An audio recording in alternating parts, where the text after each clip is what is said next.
Hi friends, welcome to balakavithabooks channel. வாங்க friends, இன்னைக்கு வந்து குழந்தைகளுக்கு பிடித்தமான ஒரு பிரேக்ஃபாஸ்ட் ரெசிபி மசாலா பிரெட் எப்படி செய்யறது அப்படினு தான் friends இந்த வீடியோல நான் ஷேர் பண்ணிருக்கேன். ரொம்ப டேஸ்டா இருக்கும், சிம்பிளாவும் இருக்கும், ஈஸியா குயிக்கா நம்ம இந்த பிரேக்ஃபாஸ்ட் ரெசிபியை குழந்தைகளுக்கு செஞ்சு கொடுத்துடலாம். ஃபர்ஸ்ட் வந்து ஒரு panல பிரெட் ஃபர்ஸ்ட் லைட்டா ஹீட் பண்ணி எடுத்துக்கலாம். ஆயில்ல எதுமே அப்ளை பண்ண வேண்டாம். தோசை கல்ல நான் இப்ப எதுவுமே அப்ளை பண்ணாம டோஸ்ட் மட்டும் தான் போட்டு எடுத்துக்கிறேன். அவ்வளவுதான் ஹீட் பண்ணிக்கிட்டேன். நான் ஒரு பிளேட்ல மாத்திக்கிறேன். இப்போ நான் பிரெட் எல்லாத்தையும் நான் இதே மாதிரி டோஸ்ட் பண்ணிக்கிட்டேன். இப்போ நான் இத ஒரு 4 துண்டுகளா ஒரு பிரெட்டையும் நான் கட் பண்ணி எடுத்துட்டு வரேன். அடுப்புல ஒரு pan வச்சு ஆயில் விட்டுக்கிறேன். தமே நான் 1 டீஸ்பூன் ஆயில் விட்டுறேன். வெங்காயம் ஒரு வெங்காயம் பொடிசா கட் பண்ணி எடுத்துக்கிறேன். அதை நான் இந்த ஆயில்ல சேர்த்துக்கிறேன்.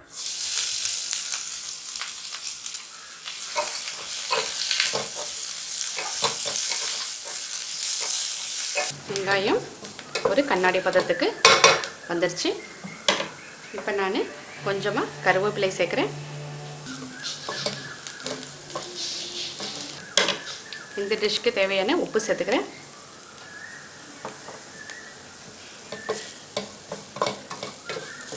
ஒரு 1/2 டீஸ்பூனுக்கு குறைவாக மிளகாய் தூள் எடுத்துருக்கேன். குழந்தைங்களுக்கு கொடுக்கறனால காரம் வந்து பார்த்து சேர்த்துக்கணும்.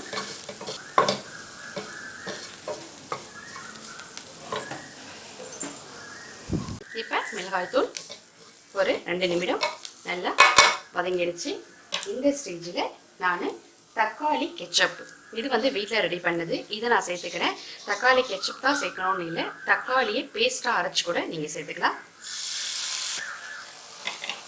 இந்த தக்காளி கெச்சப்பை நான் இதோட நல்லா மிக்ஸ் பண்ணிக்கலாம். இதோட காயோடு சேர்ந்து ஒரு 2 நிமிஷம் நல்லா வதங்கி வரட்டும். அவ்வளோதான், மசாலா ரெடி ஆகிடுச்சு. இப்போ நான் இதை ரோஸ்ட் பண்ணியிருக்கிறேன் இந்த பிரெட்டை நான் சேர்த்துக்கிறேன்.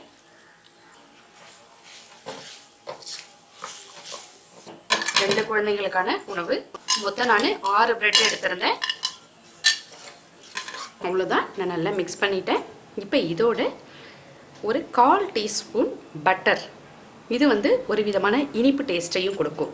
அதனால் குழந்தைங்களுக்கு கொடுக்கும்போது இதை நம்ம கொடுத்தோம்னா நல்ல டேஸ்ட் ஆகிடும், விரும்பி சாப்பிட்ருவாங்க. கொஞ்சமாக மேலே மல்லி இலைகள் வைக்கிறேன்.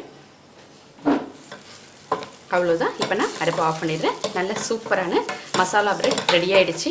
நல்ல மணமாக இருக்குது, சூப்பராக இருக்குது, குழந்தைங்க விரும்பி சாப்பிட்ருவாங்க. உங்களுக்கு இந்த வீடியோ பிடிச்சிருந்தா மறக்காமல் லைக் பண்ணுங்கள், உங்கள் ஃப்ரெண்ட்ஸுக்கு ஷேர் பண்ணுங்கள், பாலகவி சேனலை சப்ஸ்கிரைப் பண்ணுங்கள் ஃப்ரெண்ட்ஸ். தேங்க்யூ ஃபார் வாட்சிங்.